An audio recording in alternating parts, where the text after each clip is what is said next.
Hello and welcome to the Geopolitics Explained podcast.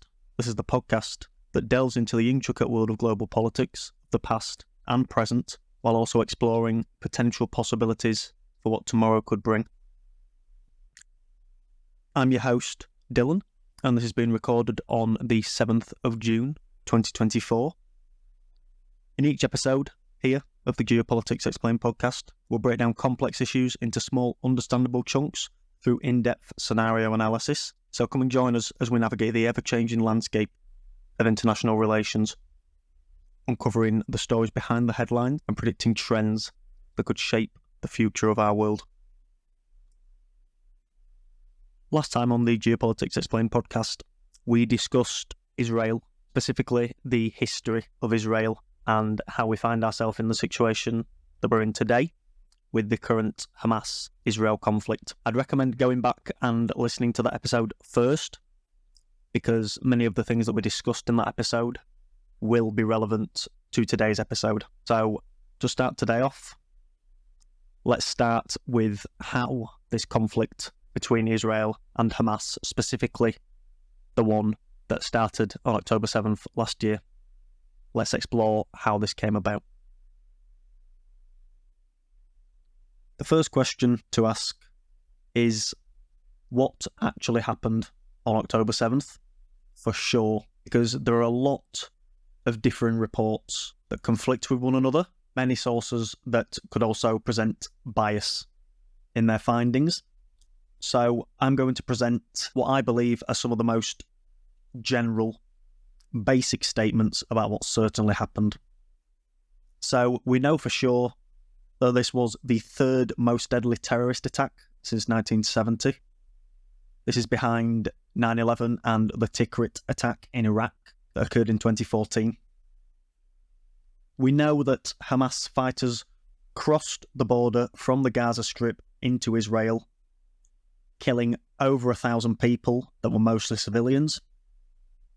We also know that they took over 200 hostages, some of which were released in a November deal that saw Palestinian prisoners sent back to Gaza in return for the release of some of the hostages. After the attack by Hamas, the group published a report saying that if any civilians were targeted, they were targeted accidentally. I'm not sure how, when over 1,000 people have been killed, and a large proportion of them were civilians, this group could have accidentally attacked these civilians.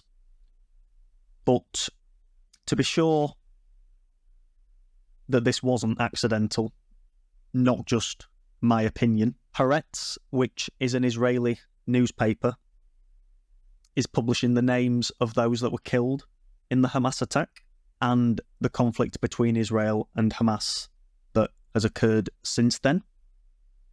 I'll post the link to that in the description. The report that Hamas published after the attack also stated potential reasons for why they committed the attack on Israel that they did. One reason was that this attack was against the construction of Israeli settlements in the West Bank. Now, I explained this in my written Substack piece that I wrote at the end of 2023.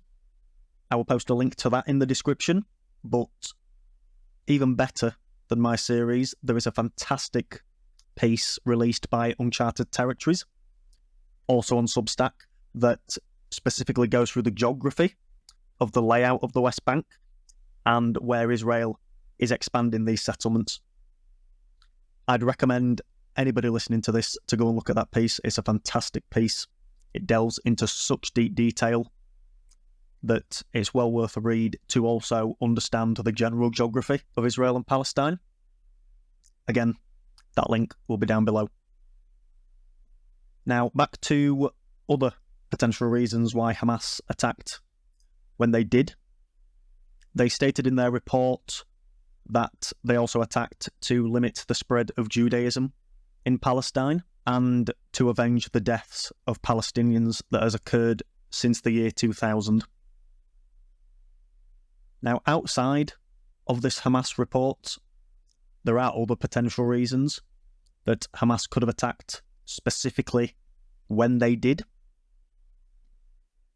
The first reason is that there was a lot less attention on the idea of Palestinian statehood, and this was influenced by a potential Saudi Arabia normalization of relations with Israel. Now, there are economic benefits to relationships with Israel, in part because Israel also has a strong relationship with the United States, and this has seen Israel, especially militarily, gather some of the most advanced technology in the world. So, with these being the potential reasons that Hamas attacked when they did, we obviously have the reasons that they've published in the report, but there's also these other potential reasons, that being the Saudi normalization with Israel, and there being less attention on Palestinian statehood generally around the world. Now, whether Hamas's true intentions were what they say, or whether they were potentially these other reasons, what has occurred because of this conflict is that there is definitely more attention on the idea of Palestinian statehood, and this has also stopped any Saudi Arabia-Israel normalization. The idea of Saudi-Israel normalization is now conditional on the existence of a Palestinian statehood, and this is based on what the Saudis have said since the start of the conflict. Final potential reason for Hamas attacking in general, not specifically when it did, is that the group just wanted to kill as many Israelis as they possibly could. It's been seen that Hamas's popularity in the Gaza Strip had been dropping for many years, and perhaps they thought that they needed a reason to attempt to reignite their popularity within Palestine. They wanted perhaps to give the citizens of Palestine more reasons to dislike Israel. It's known that Israel controls many of the necessities that travel into the Gaza Strip, specifically electricity, food and water. So the citizens of Palestine were already very dependent upon Israel and the necessities that it allows into the region. Now, with this Hamas attack and the subsequent Israel response, this will give the Palestinian citizens more reason to dislike Israel. So we now come to discussing the Israeli response to the October 7th attack. Now, anybody who looks into this can see that the Israeli response has been strong, to say the least. An attack of this level and damage has never occurred before, and there are no previous similar scenarios to this. In the past, as we discussed last week, Israel often withdrew from its assaults into the Gaza Strip when it was a certain distance down the Gaza Strip, or a ceasefire often ended these assaults. That didn't occur this time. It's clear that the cycle of Israel launching assaults on the Gaza Strip as a form of deterrent against future attacks is clearly over, and Israel's aim is now to remove Hamas from power in the Gaza Strip and to ensure its own future security. The question that arises from this, of course, is that possible? It's known that there are many tunnels in the Gaza Strip. It was reported last week that some of these tunnels even head under the Egyptian border and into the Sinai Peninsula. Now, with this tunnel network being so extensive, and with it being known that Hamas operatives also operate in the West Bank, is it even possible for the Israelis to completely remove Hamas from existence And is it possible for them to remove them from power in the Gaza Strip? These are two separate questions that time will certainly tell the answer to. Outside of the main conflict between Israel and Hamas, there does exist a few other states and parties that are relevant to this conflict. The first of which we'll discuss is Iran. Now, Iran possesses a land bridge of influence of sorts in the Middle East, spanning through Iraq, Syria, and Lebanon, and reaching the coast of Lebanon in the Mediterranean. Now, they do this through various proxy groups, that being Hezbollah in Lebanon, IRGC in Syria, and the existence of the Houthis, who are currently, as we know, causing trouble in the Red Sea. And then, of course, there's also Hamas. Now, these proxy groups are considered extensions of Iran to various extents. But one thing that is clear is that these extensions are heavily involved in this conflict between Israel and Hamas. And as we saw a few months ago, for the first time, we've seen direct conflict between Israel and Iran itself when Israel attacked the consulate in Damascus, killing many high-ranking IRGC members. Iran responded with the drone attack and missile attack, over 300 drones and missiles. And then, in a peculiar response, we saw Israel launch 3 drones at an Iranian airbase, which also hosts a nuclear facility. Now, this weakened response to the Iranian drone attack was questioned, but many have reported that the weakened Israeli response was, first of all, asked for by the United States, and that in return, the United States would support or not oppose Israel's current moves into Rafah. Now, back to Iran, there are a few uncertainties. The main one being Iran's level of involvement, first of all, in the initial October 7th attack by Hamas, and then their involvement after that as well. We know of the direct involvement in the conflict between Iran and Israel and the tit-for-tat escalations that we saw there, but we don't know how involved directly Iran is in the moves that these proxy groups are making. We also know that they're involved with providing these groups with weapons, but in general, Iran's level of involvement is one thing that is currently unknown when it comes to the Israel-Hamas conflict. The final important party that we'll discuss in this conflict is the United States, and specifically their role in the Middle East. Now, we saw in the Trump presidency the Abraham Accords normalise relations between Israel and the UAE and Bahrain. It's clear that the US wants this trend to continue, and that's what was happening with the potential normalisation of relations between Saudi Arabia and Israel. It was rumoured that as a part of this normalisation, Saudi Arabia would receive a security guarantee from the United States. Now, I believe this is Saudi Arabia trying to sit on the geopolitical fence and trying to hedge both sides of this multipolar world that we're emerging into. It's, I think, one of the biggest examples of a country sitting on the fence and hedging their position is the United States at the end of World War II. There was nobody in a position to rival them, and hence we live in the world that we live in today, that was run and controlled by the United States for many decades. we are just starting to leave that world now and heading into a multipolar world.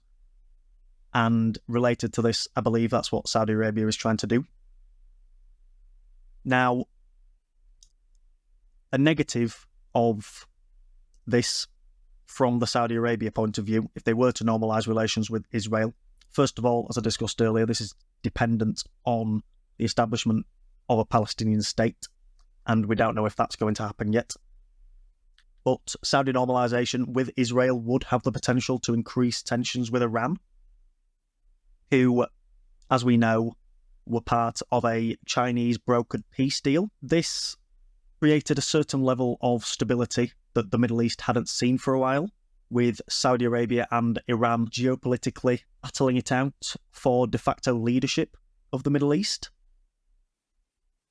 Now that we have Saudi Arabia and Iran peace, the biggest issue that faces the Middle East is normalisation with Israel and the Israel-Iran conflict. Now, when it comes to the US and Israel relations, we saw the US veto many United Nations attempts at getting a ceasefire through the UN Security Council. The US finally didn't veto this and instead abstained. And since then, we've seen the rise in negative attitudes towards Israel. We've also since then seen the US attempt to install a pier off the coast of the Gaza Strip to get more aid into the region, because Israel itself wasn't providing much aid, if any, for the Palestinian civilians. And we've also seen the International Criminal Court issue arrest warrants for Benjamin Netanyahu, the Israeli Prime Minister. Now, this gets us on to the final thing that I'll discuss during this episode, which is the current situation in Israeli domestic politics.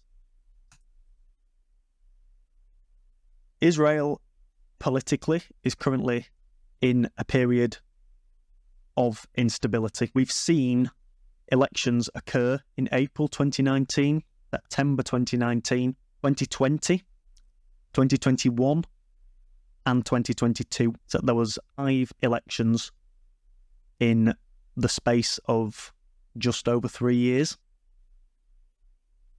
The 2022 election is the election that saw Benjamin Netanyahu win a parliamentary majority, and it also saw him move the furthest right on the political scale that he ever has done. Now, Netanyahu is also going through a corruption trial personally, which has damaged trust for him as a political figure. And he's also tried to enact judicial reform in Israel in an attempt to further cling to power.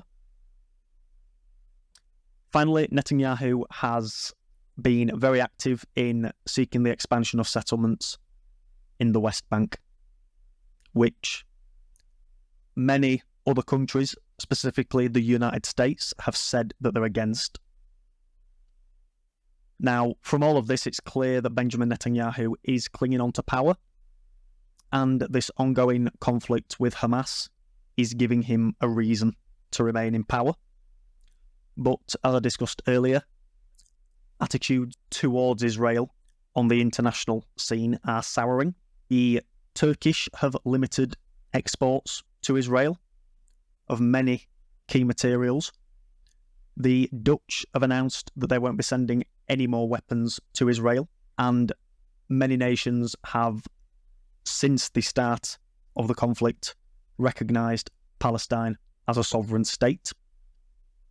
There is now 144 of the 193 members of the United Nations that recognise Palestine, and Palestine has had non-member observer state status of the United Nations General Assembly since November 2012. I'm going to conclude this part here, because from this point we can now start to look forward, specifically towards the future of Israel and Palestine and Hamas. We can look at some of the trends that we've discussed today, such as Netanyahu's period in power, the rise of the support for a Palestinian state, and what a potential solution could look like, as well as the Iran-Israel conflict. We will discuss all this next time in the Geopolitics Explained podcast as we look towards the future, specifically of Israel and Palestine, but also of the wider Middle East. This has been another episode of the Geopolitics Explained podcast. I want to thank you all for listening. I greatly appreciate it. If you enjoyed this episode, why not leave a review on the podcast platform of your choice? And if you want more content like this, we write over on Substack. You can find the link for this in the description. Once again, I've been Dylan. Until next time, signing off.